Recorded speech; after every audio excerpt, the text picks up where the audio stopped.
اور بنی اسرائیل کے بزرگ اس کے پیچھے ہو لیے۔ تب اس نے جماعت سے خطاب کر کے کہا کہ ان باغی آدمیوں کے خیموں سے دور ہٹ جاؤ اور ان کے کسی چیز کو مت چھوؤ، تاکہ ان کے تمام گناہوں میں تم بھی پھنس نہ جاؤ۔ سو وہ کورہ اور داتان اور ابیرام کے مقام سے دور ہٹ گئے، اور داتان اور ابیرام باہر نکلے اور اپنے خیموں کے دروازوں پر کھڑے ہوئے، اور ان کی بیویاں اور ان کے لڑکے اور چھوٹے بچے بھی۔ تب موسیٰ نے کہا، اس بات سے تم جانو گے کہ خداوند نے مجھے بھیجا تاکہ یہ سب کام کروں، اور کہ میں نے اپنی مرضی سے کچھ نہیں بنایا۔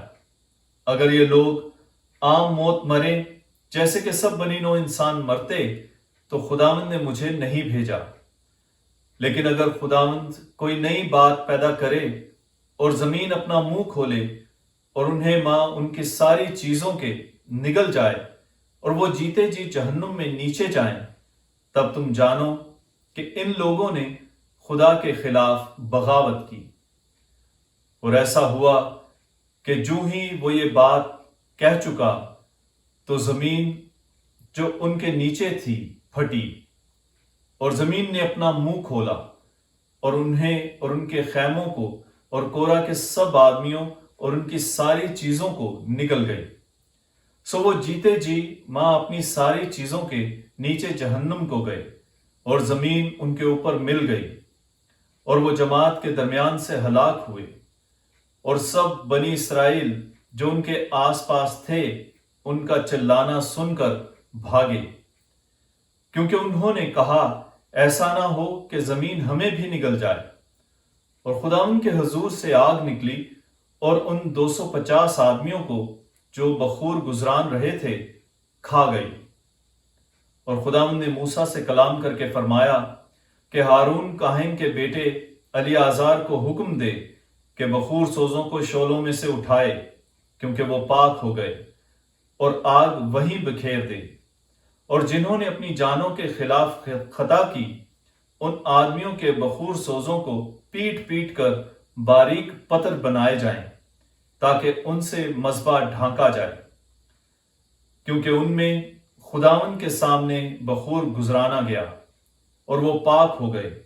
وہ بنی اسرائیل کے لیے ایک نشان ہوں گے۔ تب الیعازر کاہن نے ان پیتل کے بخور سوزوں کو جن میں انہوں نے جو جل گئے بخور گزرانا تھا لیا، اور مذبح کے ڈھانپنے کو ان کے پتر گھڑوائے کہ بنی اسرائیل کے لیے یادگار ہوں۔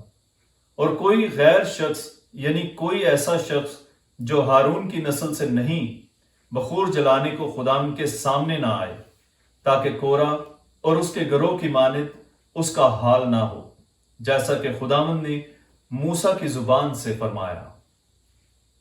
اور دوسرے دن بنی اسرائیل کی جماعت موسیٰ اور ہارون پر کڑکڑائی کہ تم نے خداوند کے لوگوں کو ہلاک کیا۔ اور ایسا ہوا کہ جب جماعت موسیٰ اور ہارون کے خلاف جمع ہوئی تو ان دونوں نے حضوری کے خیمہ کی طرف نگاہ کی، تو دیکھو بادل نے اسے ڈھانپا اور خداوند کا جلال ظاہر ہوا۔ تب موسیٰ اور ہارون حضوری کے خیمہ کے سامنے گئے، اور خداوند نے موسیٰ سے کلام کر کے فرمایا کہ تم دونوں اس جماعت کے درمیان سے علیحدہ ہو جاؤ، تاکہ میں انہیں ایک پل میں فنا کروں۔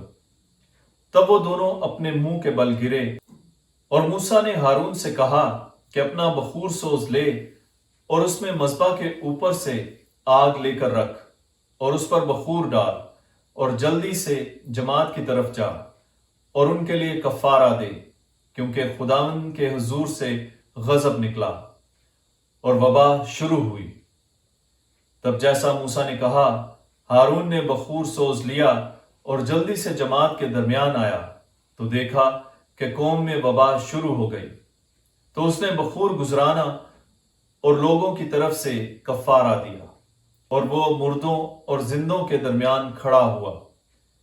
تب وبا تھم گئی، اور وہ جو وبا سے مر گئے 14,700 تھے، ماں سوائے ان کے جو کورہ کے سبب ہلاک ہوئے۔ تب ہارون حضوری کے خیمہ کے دروازہ پر موسیٰ کے پاس واپس آیا، اور وبا موقوف ہو گئی۔ پاک کلام کے پڑھے اور سنے جانے پر خدا کی برکت ہو، خدا کا شکر ہو، آمین۔